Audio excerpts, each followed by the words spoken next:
안녕하세요. 드래곤 토요일사입니다. 오늘 카페하고 메일로 저한테 질문을 해주신 NJS님하고 내질인생님께서 계시거든요. 그래서 지금 NJS님께서 질문해주신 그 삼축 압축 시험에 대한 내용입니다. 그래서 요걸 먼저 말씀을 좀 드리려고 하는데요. 첫 번째로 이제 그 이분께서 NJS님께서 물어보신 게 뭐냐면 이제 삼축 압축 시험에서 유유 시험에서 이제 파이가 제로고 C가 제로고 CU 같은 경우 CD는 이제 NC 같은 경우는 이제 C가 제로, 파이가 제로가 아니다. 그리고 OC 같은 경우는 C파이가 다 제로가 아닌 경우가 있는데, 이 삼축 압축 시험 결과에서 강도 정수는 상계와 같이 이제 도출되는데 이 부분에 대한 어떤 질의사항이 있다 이렇게 말씀하시면서요. CU하고 이제 유유 시험에서 요 CU하고 유유 시험에서 이제 파이 값이 그 어떤 배수 여부에 따라서 0이 되냐 아니냐에 따라서 이게 되는데 좀 이해가 어렵다. 이거 하나 있으셨고요. 파이 값은 이제 모래와 마찬가지로 자연 상태에서 배수 여부에 상관없이 점토가 가진 어떤 고유의 성질이 아닌 것이냐 이런 말씀을 하셨고요. 그래서 상계와 같다면 비배수 상태가 되면 어떤 입자끼리 내부마 자각이 생기지 않는다는 것인데, 비배수 상태가 되면 원래 입자끼리 접촉하여 있던 마찰력이 없어진다는 말인지 좀 이해가 되지 않는다. 이러고 첫 번째 질문해 주셨고요. 이제 두 번째 질문은 어떤 거냐면 유유하고 CU 시험이 있는데 C 값의 배수 여부에 따라서 이제 C가 0이냐 아닌 거냐 요거에 이제 또 어려움이 있다고 말씀해 주셨네요. 그래서 C 값도 마찬가지로 자연 상태에서 배수 여부에 따라 상관없이 점토가 가진 어떤 고유의 성질이 아닌 것이냐, 뭐 찰흙 같은 경우도 그렇고요. 그래서 이제 그렇게 생각하실 수 있겠네요. 그래서 이제 여기에서 이제 유유 시험에서 C 값이 0이 아니고 CU, CD의 이제 NC 조건에서는 오히려 C 값이 0이가 되고 CU, CD 상태일 때 입자끼 접촉 점이 가까워져서 C 값이 생기는 것이 오히려 맞을 것 같다 이렇게 얘기하셨네요. 그죠? 그래서 이제 시험 결과로 타우 시그마 도표에서 이제 모아 응력원을 그려서 이제 파괴 프락선을 작성하게 되면 그렇게 나오는데 상식적으로 이제 이해하기가 어렵다 이렇게 말씀을 해 주셨습니다. 그래서 이 부분에 대해서 어떤 내용이 있다면 좀 답변을 해 주셨으면 좋겠고, 그리고 또 하나 더 말씀해 주신 것은 이제 유체부분 C값과 파이값이 어떤 역의 관계에 있는 것이냐, 그래서 제 생각은 어떤 건지 이제 여쭤보셨네요. 그죠? 그래서 일단은 우리가 이제 유유하고 CU 값의 어떤 개념을 좀 이해를 좀 해주셔야 될 것 같아요. 개념을 좀 일단은 이해를 좀 해주셔야 되겠다 이 생각이 들면서요. 자, 그러면 이제 요거 한번 보겠습니다. 이제 저도 이제 책을 좀 찾아봤어요. 저는 이제 알고 있지만 좀 잊어버린 것도 좀 있고 해서 찾아봤고, 요것을 이제 우리가 한번 봐보자, 이제 이해를 한번 해보자 이런 뜻에서요. 요 부분이 있는데, 그죠? 아까 읽었던 부분이죠, 그죠? 자, 그래서 첫 번째로 이제 이것을 이제 한번 이해를 한번 돕는 입장에서 이렇게 이제 유유하고 CU 시험이 어떻게 틀리냐, 요거 한번 이제 이해를 한번 해보시는 것이 어떻겠느냐라는 생각이 좀 듭니다. 그래서 첫 번째로 이제 유유 시험이라는 것은 비암밀 비배수잖아요. 암밀도 하지 않고 그 다음에 배수도 하지 않는다. 그렇죠? 좀 뭔가 답답한 상황인 것 같지 않습니까? 그러니까 이제 급속 성토를 한다든지 그러면 그 아래에 어떤 흙의 상태가 막 성토를 이렇게 했는데도 얘가 이렇게 암밀도 안 되고 배수도 안 되는 상태예요. 굉장히 답답한 그런 갇혀있는 상태거든요, 지금. 그렇다면은 이게 처음에 비암밀이라는 이 상태는 이렇게 이제 흑시료가 이제 있고, 시그마 3로 이렇게 이제 어떤 구소값을 주겠죠. 구소값, 시그마 3, 시그마 3, 시그마 3. 똑같이 이제 어떤 그 등방체로 이제 구소값을 준다는 겁니다. 구소값. 그 지중 상태하고 똑같이 어떤 재현시켜 주기 위해서 구소값을 주게 되면 이 B값이 이제 0.9가 될 때 완전 포화 상태로 되잖아요. 완전 포화 상태. 그런 상태에서 얘는 이제 다시 이 상태에서 이제 시그마 1하고 이렇게 이제 전단을 주겠죠. 이 상태에서 이제 여기도 시그마 3가 있겠네요. 있는 상태에서 주는 거죠. 그죠? 축차 압력을 주는 경향이 되겠습니다. 그러면 자, 이 상태에서 보면은 어떤 최적의 변화가 있을까요? 최적 변화가 있느냐 없느냐에 그 큰 차이가 있거든요. 최적 변화가 없잖아요. 이 상태에서 그대로 그냥 구소값을 주었고 그 상태에서 전단을 해준 겁니다. 전단. 그러니까 이제 암밀도 이제 하지 않았고 전단을 줄 때도 이제 그 어떤 물을 배출하지 않았어요. 그러면 최적의 변화가 없다는 거죠. 최적의 변화가 없다. 이게 굉장히 중요하거든요. 이게 중요하고, 자, 그러면 CU를 볼게요. CU. 그러면은, 자, 암밀 비배수를 볼게요. 암밀 비배수. CU 시험.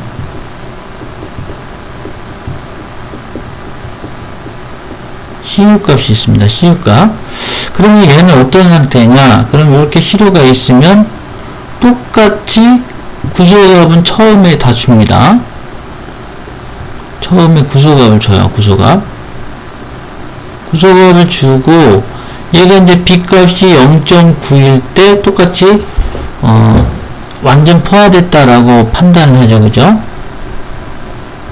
불포원 이제 불포화토를 포화 상태로 만들어주는 그런 원지반 상태로 만들어준다는 그런 뜻이에요. 이 강격수학계에서 B는요. 그죠?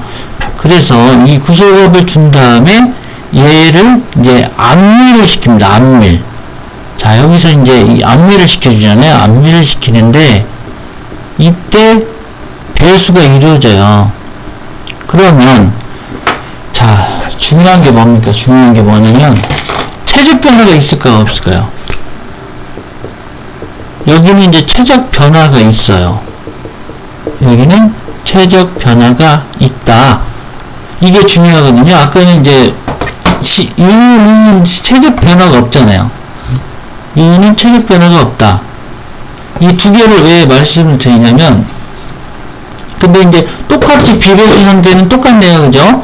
이 비배수 상태에서 얘를 어떤 시료를 얘는 암밀됐고, 그러니까 최적 변화가 있다. 압축이 된 상태고, 아까 이 비암밀 비배수 상태는 압축이 되지 않은 상태죠. 암밀이 되지 않은 상태, 최적 변화가 없는 상태예요. 자, 이게 왜 중요하냐? 그럼 이제 이 상태에서 전단을 줍니다. 시그마가 3가 있고, 얘도 시그마 3가 있는 상태에서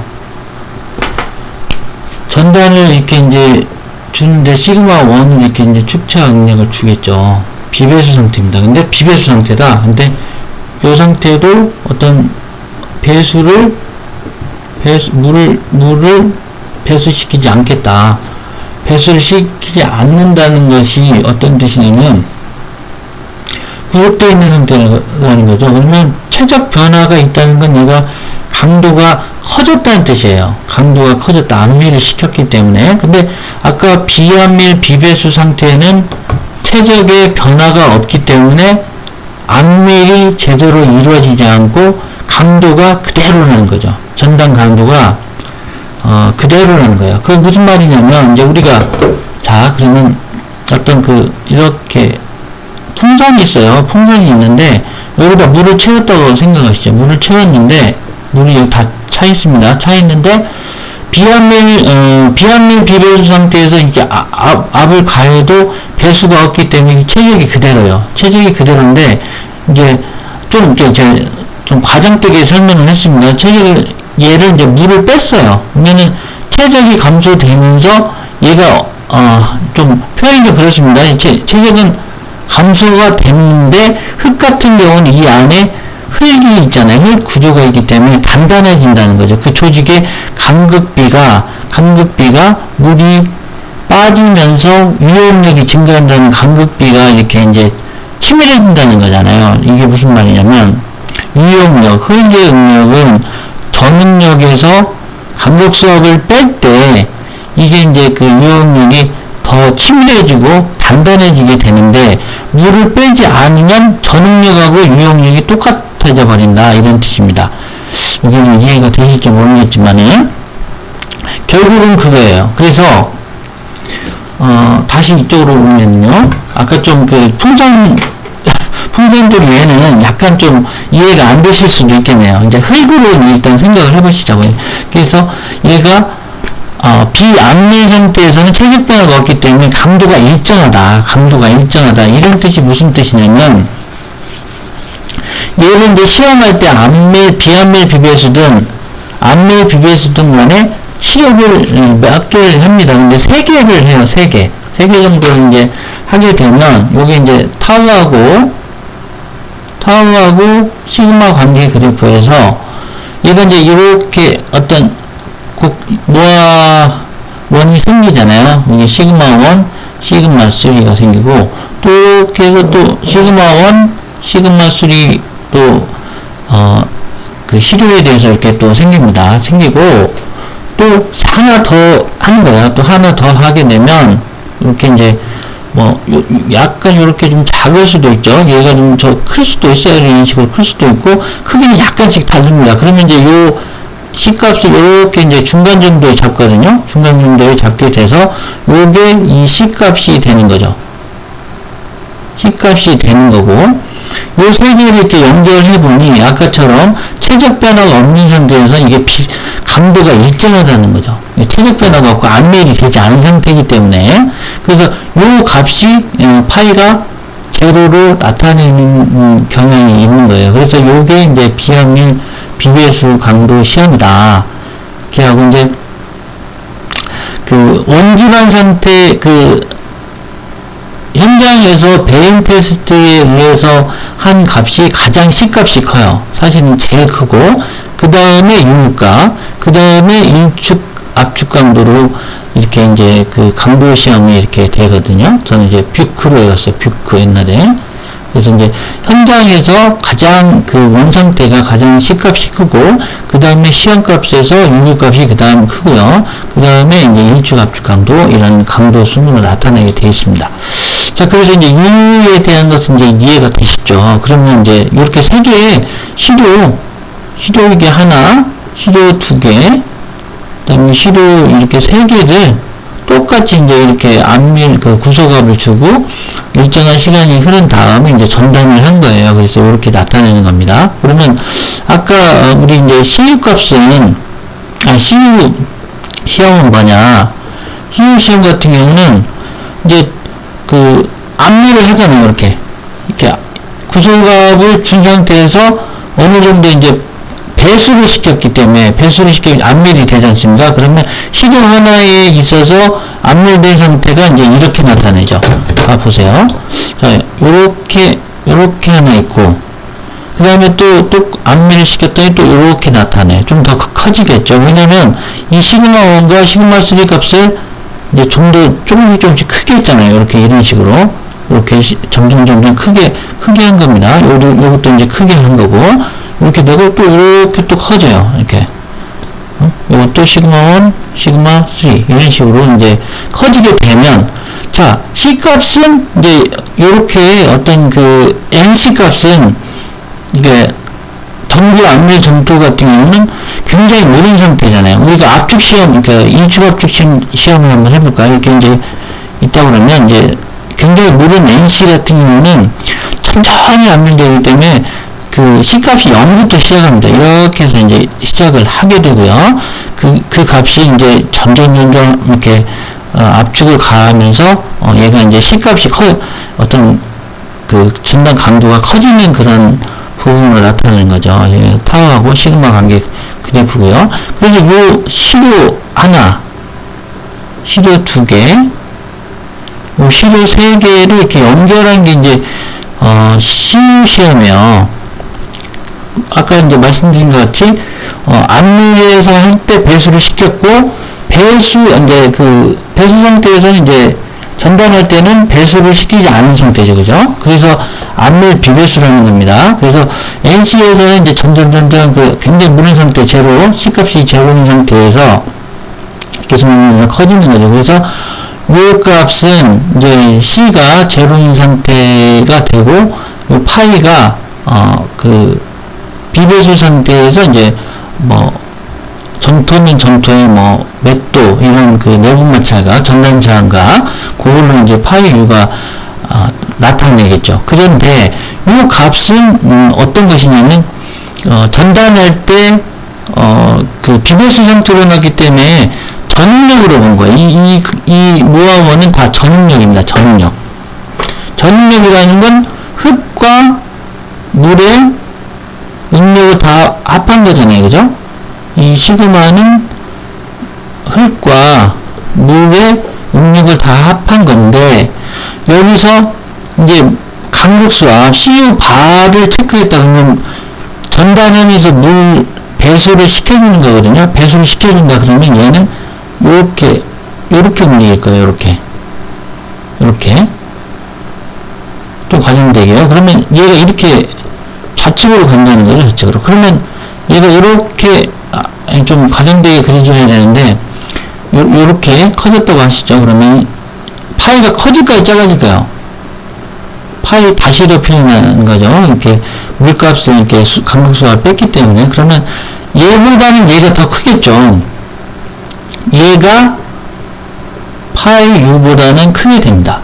그래서 유능력에 대한 어떤 그 값이 전응력보다 파이 값이 더 커지게 나타난다는 거고요.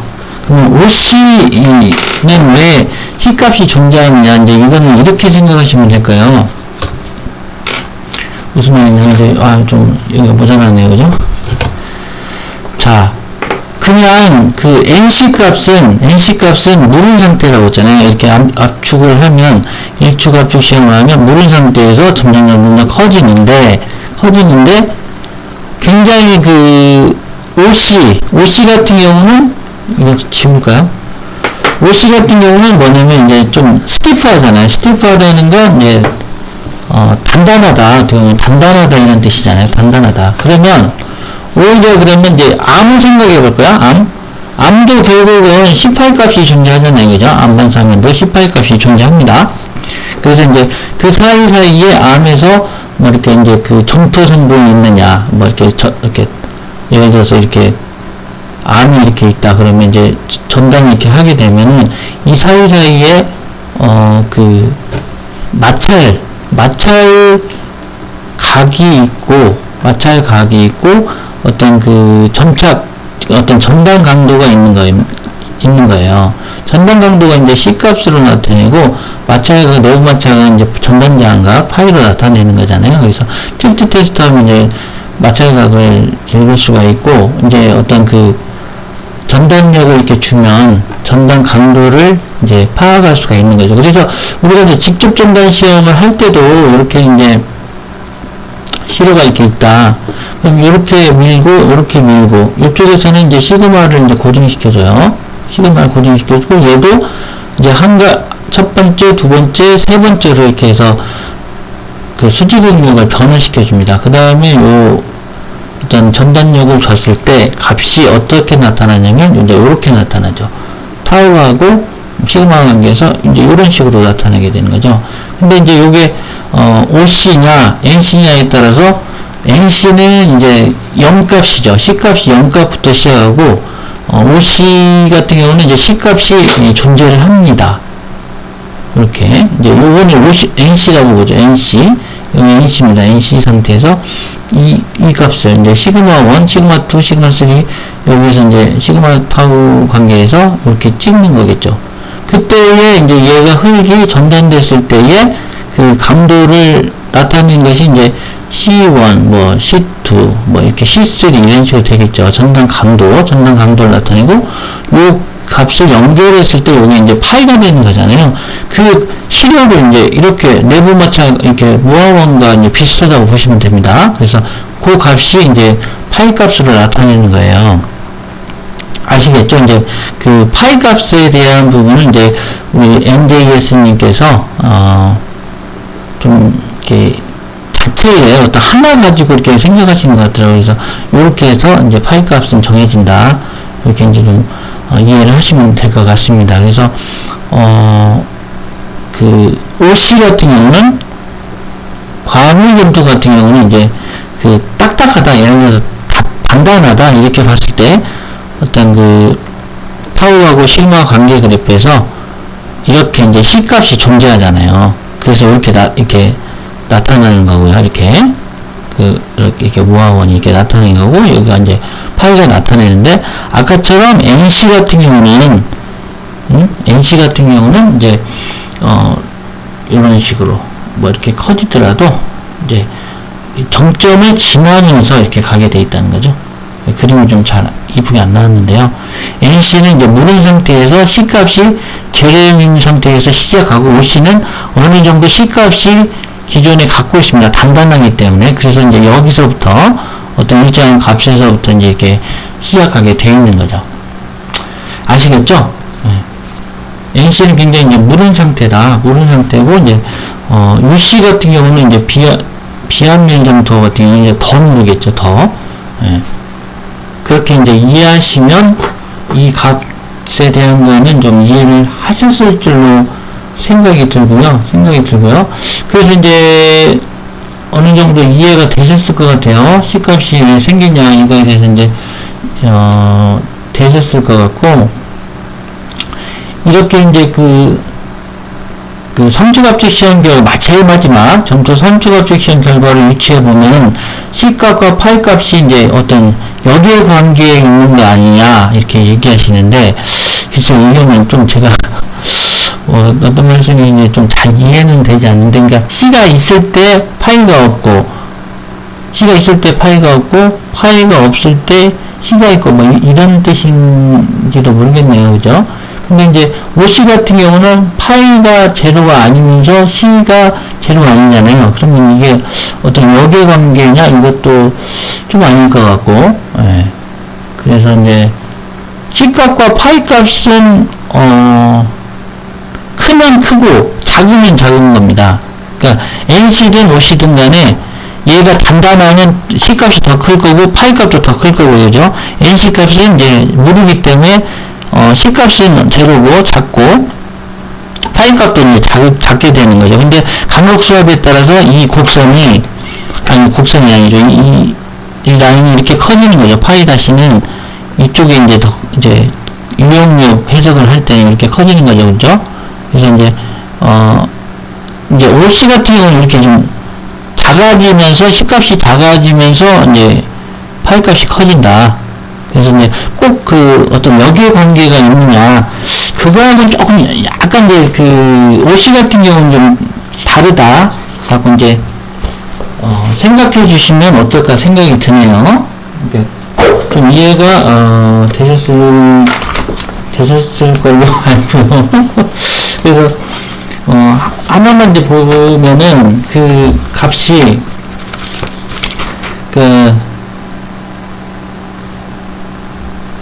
뭐죠? 이렇게 이제 OC 같은 경우는 이제 이렇습니다. 과합밀 점토 같은 경우는 요렇게 있으면 이제 요거는 제가 설명을 OC는 좀 잘못 드렸는데요. OC는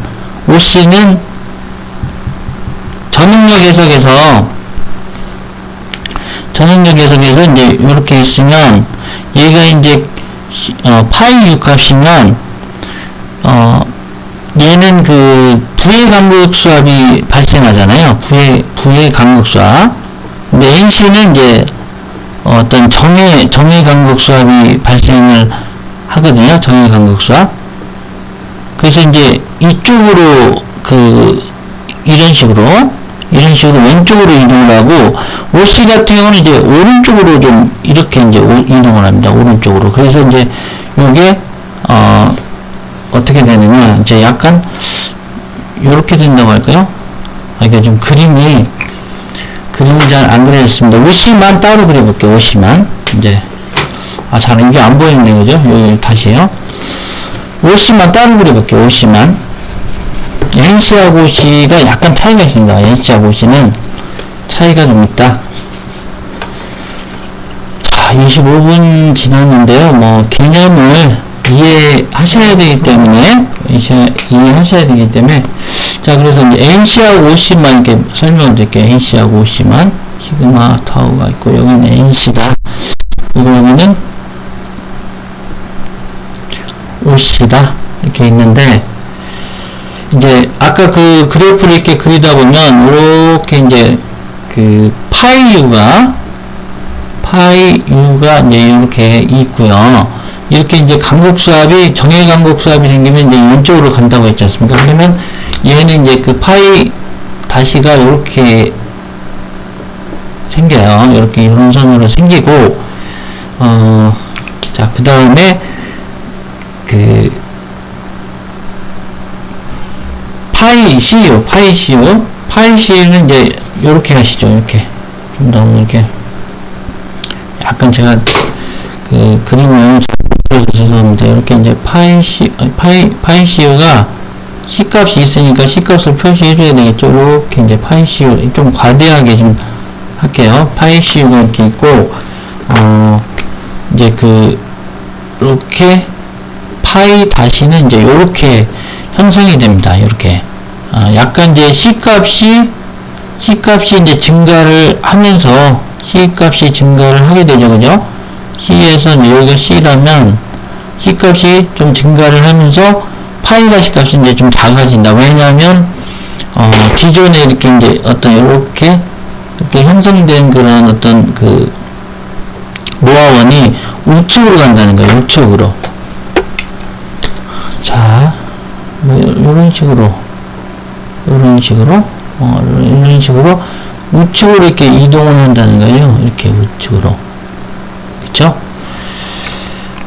자, 그래서 이제 파이 다시 값은 OC에서 좀 작아지고, C 값은 좀 커지고, 이런 경향을 나타내네요. 그쵸? 그래서 꼭 반비례 관계다, 이렇게 얘기를 할 수는 없겠다라는 생각이 좀 듭니다. 그래서 이제 요거 이제 NJS님께서 여쭤보신 거는 이제 여기서 이제 마칠게요. 마치고,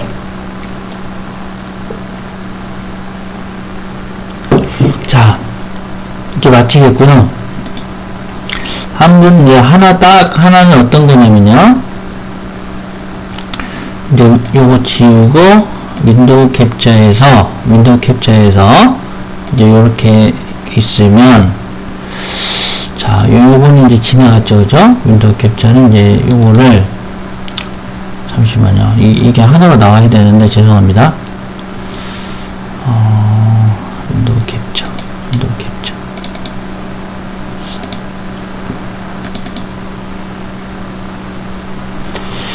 자, 요게, 윈도우 캡처를 다시 한번 잡을게요. 윈도우 캡처가,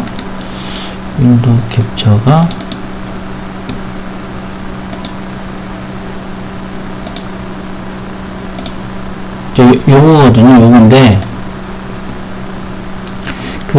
현장 시험 결과, 실내 시험 결과의 어떤 교란도를 평가하는 그런 내용이에요. 교란도 평가. 그래서 이제 현장 시험에 이제 불교란 상태에서 시험이 가능한 부분이 있고, 실내 시험에 이제 시료 채취 후에 시험이 있는데, 이제 어떤 수평 유형력하고 연직 유형력 사이에 이렇게 이제 부분이 있지 않느냐. 그래서 이제 시료 채취 후에 시험을 하면 이제 교란이 발생하게 되는데, 이제 응력 해방 팽창이 발생하고, 교란도를 이제 평가할 때 어떻게 서로 비교해서 교란도를 이제 평가를 하느냐, 이런 내용 이제 말씀해 주셨고요. 말씀해 주셨고, 그리고 이제 하나 질문을 뭐냐면, 교란도 평가 중에서 이제 간극수압으로 평가 시 어떤 시험시 간극수압분의 이론적인 간극수압이 있는데, 만약에 시료가 교란될수록 교란도가 커지니까 시험시 간극수압은 작아진다. 그래서 왜 간극수압이 작아지느냐, 이제 요 말씀을 이제 해 주셨어요. 그죠? 그래서 이제 어떤 교란도에 있어서 요게 이제 왜 간극수압 평가할 때 작아지느냐, 이제 요거 한번 좀 말씀을 좀 드릴게요.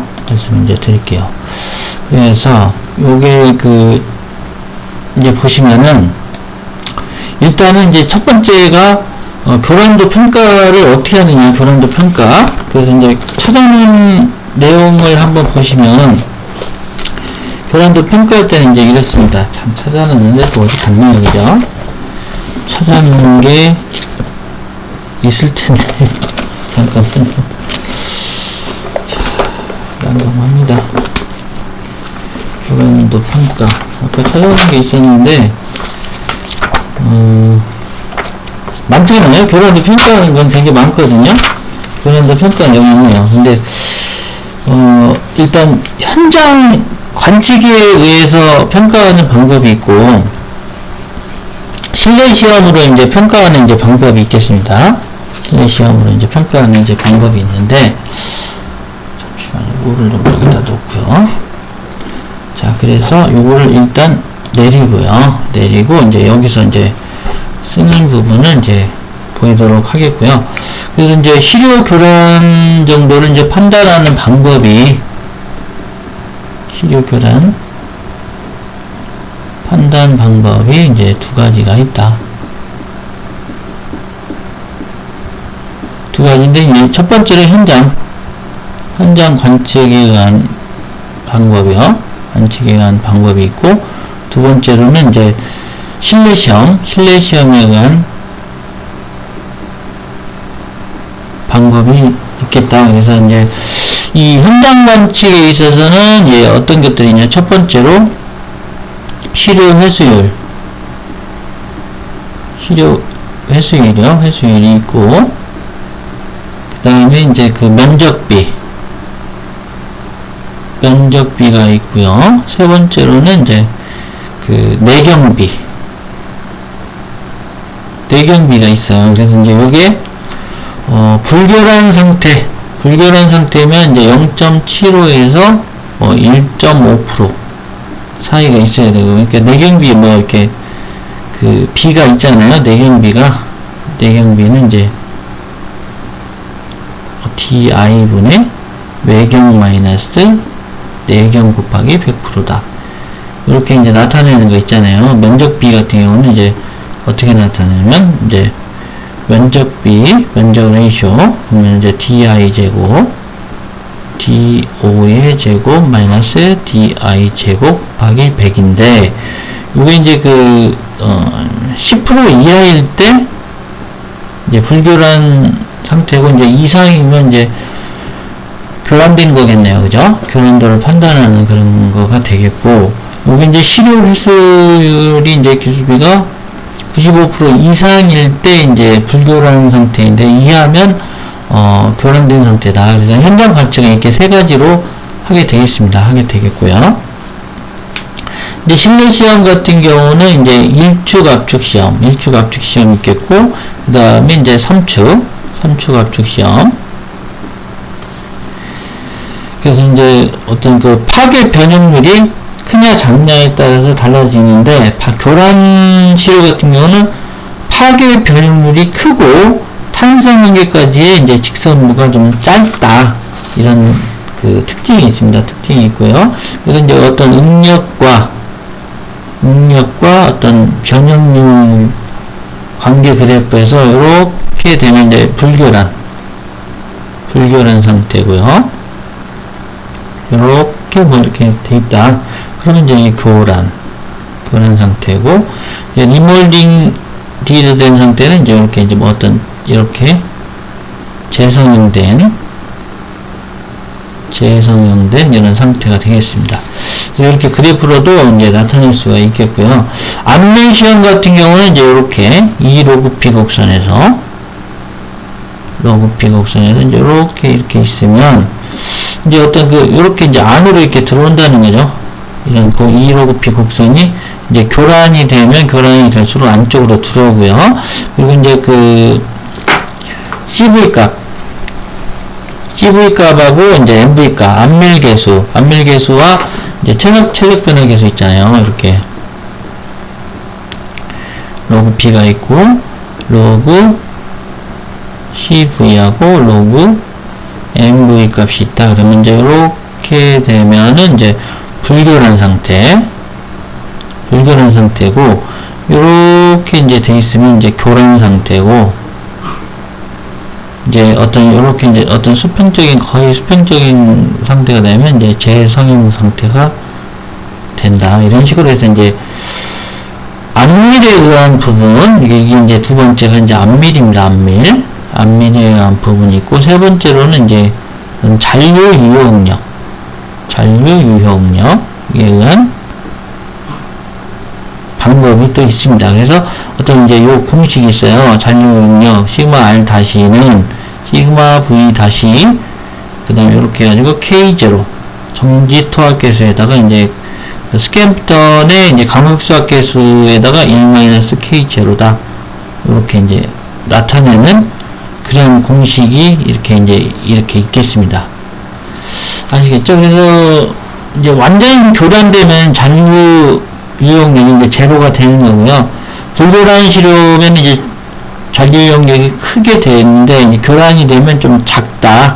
교란이 되면 이제 잔류 유용력이 좀 작아진다. 그래서 이 부분에 대해서 이제 교란의 원인이 뭐냐? 그러면 이제 기계적인 교란이 있겠죠. 시추시 압력수, 샘플 관입 시, 그다음에 시료 채취 시 회전, 샘플러 운반, 보관, 시료 추출 성형할 때, 그리고 지중 응력이 이제 해방될 때 어떤 그런 교란이 이제 발생하게 되겠죠. 그죠? 그래서 이제 그때 이제 면적비나 내경비나 이런 것들이 관계가 되고, 시료 채취 시 회전시키거나, 운반, 보관, 그 다음에 추출 성형할 때 생기고, 시료 아까 말씀드린 것처럼 이제 지중 응력에 해방이 됐을 때 그렇게 이제 발생을 하게 된다. 이런 뜻입니다. 그래서 이제 그러면 아까 왜 교란이 되면 왜 강극수압이 이제 작아지느냐. 자, 이렇게 이제 어떤 지표면이 있는데요. 이제 어떤 CPT 장비가 있어요. 이렇게 예를 들어서 이렇게 CPT 이제 콘이 있다. 그래서 이렇게 이제 하루 전날 요 부분 이제 포화시켜 놔야 되거든요. 강극수압 체크하려면요. 그러면 이제 얘 값을 이제 QC 선단 지지력에 대한 선단 저항에 대한 부분 그걸 파악하고 이제 마찰 저항력 판단하게 되었고요. 그 다음에 이제 뭡니까 이제 어떤 강극수압을 이제 세 개를 측정을 하게 되잖아요. 콘 관이시험을 할 때요. 그러면 이제 여기 이제 모래층 같은 경우는 이게 고장나요. 모래층이 고장나고 거의 이제 연약한 점토지방에서 이제 요 QC 값을 이제 판단하게 되거든요. 그래서 이제 어떤 주행성을 판단하거나 이런 연약 집안에 대한 어떤 특성치를 판단할 때 이제 하게 되는데요. 이 콘관입 시험을요. 그러면 처음에 이렇게 딱 어떤 강극수압이 어떤 시간에 따라서 처음에 이렇게 점점 커졌다가 이렇게 좀 이렇게 소산되는 거거든요. 이게 이제 소산되는 거예요. 그래서 처음에 이제 불교란 상태에 있겠죠. 불교란 상태에서 이제 좀 이렇게 콘을 계속 이제 관입을 하다 보면 이렇게 강극수압이 커지다가 어느 순간에 이제 딱 멈추거든요. 관입이 딱 멈추면 얘가 이제 점점 관입이 이제 강극수압이 이제 소산이 됩니다. 소산이 되면 강극수압이 점점 작아진다는 뜻이잖아요. 그래서 이 상태의 어떤 집안에서 이게 들어가서 불교란 상태에 있다가 이제 어떤 교란이 발생하면서 이제 점점 소산이 된다. 그리고 이제 우리가 OC 점토 같은 경우도 OC 점수 같은 경우도 이제 그 어떤 시험을 하게 되고, NC 같은 경우도 일축압축 시험을 하게 되거나 뭐 안면 시험을 하게 될 때도 원지반 상태의 어떤 배인 테스트를 했을 때는 강도가 크게 나타나요. 강도가 크게 나타나는데 C값이랑 어떤 파이 값이, 근데 이제 이게 음반 선형되면서 이 값이 작아지잖아요. 그러면서 이제 간극수압이 굉장히 작아집니다. 음반 뭐 되면서 이렇게 교란되면서요. 그러면 이제 우리가 선축 시험에서도 이제 현장과 같이 이런 배인 테스트 했던 그런 식으로 현장과 같이 구현해주기 위해서는 이제 그 B값을 0.9까지 이제 포화시켜 주잖아요. 그래서 강극수압이 이 상태에서는 컸는데 교란되고 그러면 이제 작아진다. 그런 뜻입니다, 결국은. 그래서 이렇게 불교란 상태에서 딱 찔리면 이 상태가 이제 교란되겠죠. 이 상태가 여기 들어오고 나서 이 콘이. 그래서 점점 커졌다가 이제 작아진다. 그렇게 이제 이해를 하시면 됐겠어요. 그래서 교란 판단은 이렇게 하면 되겠다. 그래서 오늘 이렇게 두 분께서 저한테 이렇게 질문 주신 거 이렇게 해서 이제 설명드렸고요. 좀 다시 이해 안 되시면 다시 한번 메일 주시든지 그 카페에 남겨주시면 이제 감사하겠습니다. 아무튼 건강하시고요. 이 강의는 여기서 마치겠습니다. 감사합니다.